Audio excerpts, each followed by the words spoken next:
poin yang saya ingin sampaikan. Yang pertama, tolong jangan lewat satu hari tidak membaca Al-Quran. Belum bisa baca, simak. Dengar. Masih merasa bacanya belum begitu lancar, tidak apa-apa, dengar. Karena pahalanya sama. Yang membaca maupun yang simak, pahalanya sama. Setiap satu huruf dapat 10 kebaikan. Ini bukan kata saya, tapi kata Rasulullah sallallahu alaihi wasallam. Man qara harfan min kitabillah falahu hasanah wal hasanatu bi 10 amthaliha. Barang siapa yang membaca kitabullah satu huruf saja dapat satu kebaikan, dan satu kebaikan pula dilipat oleh Allah menjadi 10 kebaikan. Alif lam mim bukan satu huruf, tapi alif satu huruf, lam satu huruf, mim satu huruf. Bayangkan jemaah, Bismillahirrahmanirrahim 19 huruf dikali 10 190. Dari segi baca 19, tapi tulisan pahala 190. Dan setahu saya tidak ada amalan yang bisa memberikan pahala berhuruf hanya Al-Quran. Injil, Taurat, Zabur, Suhuf Ibrahim wa Musa, hadis Qudsi, hadis Nabawi tidak ada. Salat 10 kali lipat, tapi dari total salat. Tidak dihitung setiap rukuk, sujud, bacaan dalam salat, tidak. Dihitung total salat. 5 waktu dapat 50. Sebagaimana diperintahkan di awal 50 kali salat. Tapi Al-Quran satu-satunya ibadah yang nilai pahalanya berhuruf, bersatu huruf.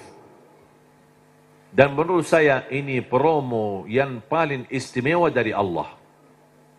Faham bu promo? Biasanya ibu-ibu yang tahu promo.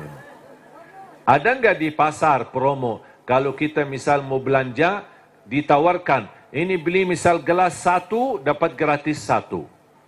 Beli 2 botol minyak goreng, dapat gratis 1. Ada kan? Atau beli misal 2 botol mie goreng, minyak goreng, dapat 1 dus, mie goreng lah misalnya. Ada kan? Itu kan namanya promo. Pernah enggak Bapak Ibu bertemu dengan promo, beli 1 botol minyak goreng, dapat 10 gratis. Ada enggak promo begitu? Pasti merugi kan? Allah Subhanahu wa taala tahu manusia suka promo, makanya Allah tawarkan promonya. 1 huruf dapat 10 kebaikan. Tapi sayang sekali yang berlaku promo manusia, tapi promo Allah belum laku. Karena banyak kita manfaatkan promo manusia, tapi tidak memanfaatkan promo dari Allah Subhanahu wa taala. Bahkan berita gembira, ada orang berkata, saya sebenarnya ingin baca, tapi bata-bata bacaan saya. Saya takut salah, nanti malah dosa. Mendingan tidak usah baca. Itu alasannya karena berbata-bata. Ada berita gembira dari Rasulullah SAW. Rasulullah bersabda, "Walladhi yaqra'ul Qur'ana wa yatata'ta'u fihi wa huwa 'alaihi syaq lahu ajran." Barang siapa yang membaca Al-Quran, kemudian dia berbata-bata. Terima kasih ya Rasulullah. 1400 tahun yang lalu, nampaknya Rasulullah umatnya bakal banyak berbata-bata. Makanya sudah diberi solusi dari kemarin. 1400 tahun yang lalu. Barang siapa yang membaca Al-Quran, kemudian dia berbata-bata sambil berat, susah, sulit untuk membaca Al-Quran, tapi tetap dia mempertahankan dan terus dia melanjutkan sesuai kemampuannya, kata Rasulullah, falahu ajran, akan Allah berikan 2 kali pahala. Selain setiap satu huruf 10 kali lipat, dia dapat 2 kali pahala. 1, karena dia mau membaca Al-Quran. Yang kedua, kesulitan yang dia hadapi, berbata-bata sambil berat, Allah hargai perjuangan itu, Allah berikan pahala. Berarti Bapak Ibu yang bersama Al-Quran, tidak ada yang merugi. Bahkan ada yang bertanya, boleh enggak saya baca Al-Quran, tapi saya tidak baca terjemahannya? Saya jawab, boleh. Ada orang tanya lagi, boleh enggak saya baca Al-Quran sampai khatam, tapi mohon maaf, saya tidak faham sama sekali? Saya jawab, boleh. Kenapa? Karena target baca Al-Quran kita ada 4. Ada 4 target. Pertama, baca walaupun tidak faham. tetap dapat setiap satu huruf 10 kebaikan. Itu namanya standar. Walaupun tidak faham sama sekali. Karena Rasul menjanjikan pahala setiap satu huruf 10 kebaikan tidak dikaitkan dengan faham. Target kedua, baca dan faham. Berarti ada upaya untuk memahaminya. Itu lagi lebih besar lagi pahalanya. Yang ketiga, baca, faham dan menhayati. Lebih lagi dahsyat pahalanya. Ada lagi yang keempat, baca, faham, hayati dan mengamalkan. Kalau tidak bisa semuanya, jangan tinggalkan semuanya. Jangan gara-gara tidak bisa mengamalkan malah tinggalkan baca. Tidak bisa faham malah tinggalkan baca. Tidak bisa menhayati malah tinggalkan baca. Standar baca. Tetap mendapatkan setiap satu huruf 10 kebaikan. Jelas? Yang kedua, usahakan jangan tinggalkan ayat kursi setiap habis salat. Semua hafal ayat kursi kan? Sering dibacakan habis salat? Atau kadang-kadang tertinggal? Selalu. Ibu-ibu bilang selalu. Pahalanya apa? Pahalanya apa?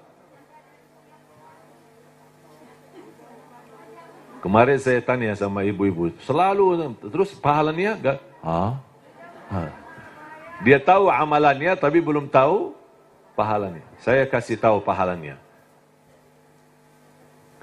Qala Rasulullah sallallahu alaihi wasallam di hadis yang sahih, "Man qara'a ayatal kursi dubura kulli salatin, laisa bainahu wa bainal jannati illa an yamut."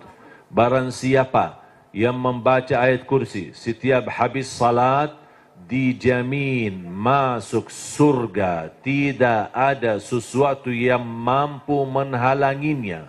Allahu Akbar. Tidak ada sesuatu yang mampu menghalanginya. Jaminan masuk surga. Cuma baca satu. Saya ketika baca hadis yang sahih ini, saya berfikir, ya Allah, ini satu ayat aja jaminan masuk surga. Gimana 30 juz Al-Quran? Ini baru satu ayat. Gimana kalau orang rutin baca sampai khatam Al-Quran? Selain ayat kursi setiap habis salat, tolong usahakan tutupi harimu dengan baca surat Al-Mulk. Habis beraktivitas, sudah selesai kegiatan, sudah siap-siap mau tidur, tolong sempatkan. Suratul Mulk, kalau bisa sebelumnya boleh witir. Ada orang tanya, boleh enggak saya salat malam sebelum tidur? Saya jawab, boleh. Karena salat malam tidak harus tidur dulu. Banyak orang yang salah faham masalah itu. Ini kembali kemampuan. Coba kalau kita memaksakan setiap orang mau tahajud atau mau salat malam harus tidur dulu. Ada orang mungkin misal contoh, Pak Ketua Dewan. Aktivitas, rapat, meeting, pulang sudah malam. Kalau dia tidur malam, mungkin bisa jam 12, mungkin bisa jam 1. Belum tentu bisa tahajud. Ketiduran, udah baru dapat 3 jam, maksimal 4 jam, sudah subuh.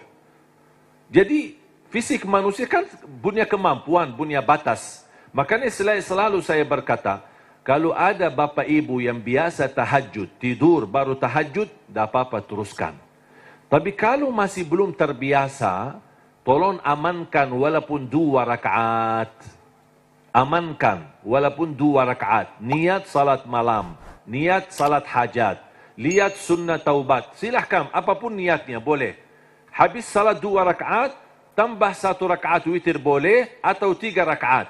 Sekali salam witir, atau bisa 2 rakaat salam baru 1 rakaat. Terserah, mau 3 sekaligus, 1 kali tahiyat, atau bisa dipisahkan 2 baru 1.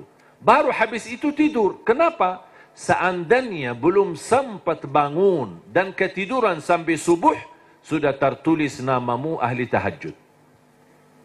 Sudah tunaikan salat, apalagi witir. Minimal, saya selalu tekankan, minimal jaga witir. Dan mohon maaf, ini bukan wasiat saya, tapi Rasulullah. Tidak ada yang dari saya. Dari saku saya tidak ada.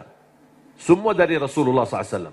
Apa kata Rasulullah kepada Abu Hurairah? Abu Hurairah berkata, Rasulullah menwasiat awsani khalili wa an utira qabla an anam. Rasulullah menwasiatkan aku jaga witir sebelum tidur, kata Rasulullah kepada Abu Hurairah.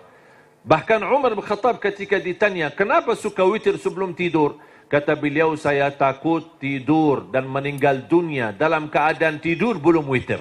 Makanya amankan witirmu. Inna Allaha witir, yuhibbul witir, fa'autiru. Allah maha witir, Allah cinta witir. Jagalah witir. Dan salah satu sunnah yang Rasul tidak pernah tinggalkan adalah sunnah witir. Tidak pernah tinggalkan, sehat, sakit, musafir, dimanapun berada. Selalu jaga witir. Dan sunnah yang kedua, sunnah subuh. Sesudah azan, sebelum salat wajib, ada sunnahnya. Bahkan di menurut mazhab Abi Hanifah, sunnah subuh itu dianggap wajib. Selain Abu Hanifah dianggap sunnah. Memang dia sunnah, tetapi hampir sunnah, tapi martabatnya seperti martabat wajib. Karena sunnah subuh, pahalanya lebih besar daripada dunia dan seisinya. Saya berkata, subhanallah, ini baru pahala sunnahnya. Kira-kira gimana yang wajibnya salat subuh? Habis sudah laksanakan witir, mau tidur, tolong bacakan suratul mulk. Belum lancar bacaanmu, setelkan. Dari HP boleh, atau CD murattal, suratul mulk, atau dari YouTube. Sudah alhamdulillah puluhan bahkan ratusan ribu murattal. Tinggal milih apa yang kita suka. Sambil kita di tempat tidur, berbaring, kita bisa dengar suratul mulk. Kenapa disuruh baca suratul mulk? Apalagi di ujung aktivitas kita, seandainya malam itu meninggal dunia, sudah dapat jaminan selamat dari siksa kubur. Suratul Mulk, jaminan selamat dari siksa kubur. Yang terakhir, sedekah.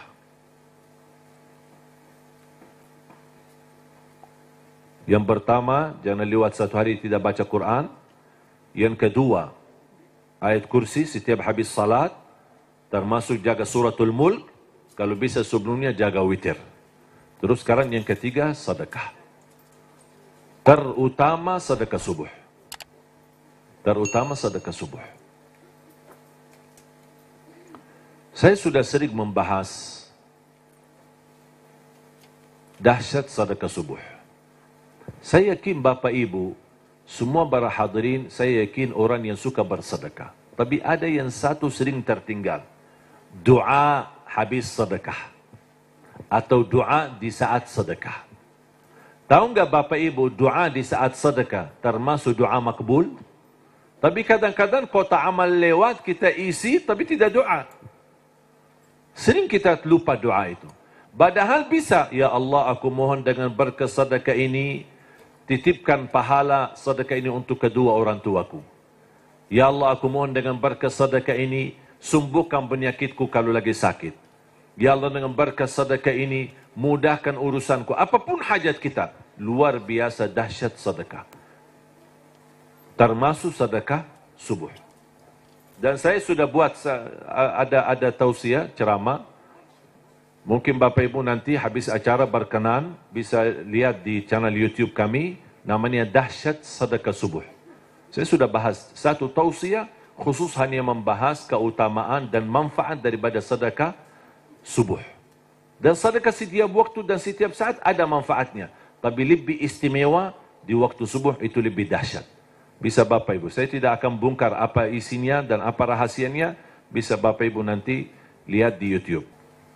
Sedekah menjaminkan husnul khatimah. Sedekah menjaminkan selamat dari kematian kecelakaan. Sedekah menjaminkan selamat dari kematian kebakaran. Sedekah menjaminkan selamat dari kematian mendadak. Sedekah menjaminkan selamat dari su'ul khatimah. Sedekah menjaminkan kesembuhan penyakit. Sedekah menjaminkan memadamkan kemurkaan Allah. Dan sedekah menjaminkan ampunan dosa. Sedekah menjaminkan terkabul doa. Makanya ketika bersedekah jangan lupa berdoa. Apalagi di saat sedekah subuh. Dan cukup ketika bersedekah sebut satu hajat. Jangan habis salat subuh mau isi sedekahnya koin tapi doanya sampai terbit matahari. Malu sama Allah, ku kelamaan, kata malaikat, apaan ku doanya panjang banget. Badal sedekahnya baru koin aja. Tolong disesuaikan. 1 kali sedekah, 1 kali hajat. Dan selalu dalam kebaikanmu, sisahkan dalam doamu, jangan lupa doa untuk orang tua. Saya sudah belajar, apapun yang saya amalkan, apapun amalannya, di ujung saya amalkan itu, saya selalu berdoa, Ya Allah, aku mohon titipkan pahala amalan ini untuk kedua orang tua. Saya selesai tausiah, pas pulang, Ya Allah, aku mohon titipkan pahala tausiah ini untuk kedua orang tua. Habis ngaji, Ya Allah, aku mohon titipkan pahala ngaji saya untuk kedua orang tuaku. Habis salat, Ya Allah, aku mohon titipkan pahala salatku untuk... Apapun amalannya, apapun, saya sudah belajar menjadi salah satu upaya berbakti baik sama orang tuanya. Karena berbakti baik sama orang tuanya, walaupun mereka sudah meninggal atau di posisi yang jauh, tidak bisa bertemu setiap waktu dan setiap saat, melalui doa, insya Allah terhitung sebagai berbakti baik.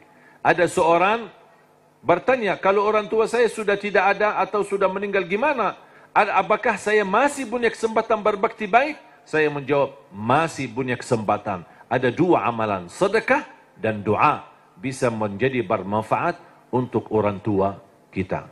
Dan semoga kita bisa bersama-sama, kita selalu niatkan dan doa untuk orang tua. Mudah-mudahan kekurangan kita di masa mereka berada, mungkin kita sebagai anak, namanya anak muda, di masa dulu mungkin banyak membuat orang tua sakit hati, menyakiti perasaan mereka. Namanya anak-anak, tidak merasa dan tidak menyadari. Makanya ayo mari kita sama-sama memperbaiki. Semoga semua dosa-dosa kita di hadapan orang tua dan terhadap orang tua mudah-mudahan diampuni oleh Allah Subhanahu wa taala dan dijadikan kita orang yang berbakti yang mendapatkan pahalanya di sisi Allah Subhanahu wa taala. Amin ya rabbal alamin. Mudah-mudahan insyaallah menjadi saksi bagi kita semua dan mudah-mudahan menjadi amal salih yang bisa menyalurkan pahala yang tidak terputus sampai hari kiamat.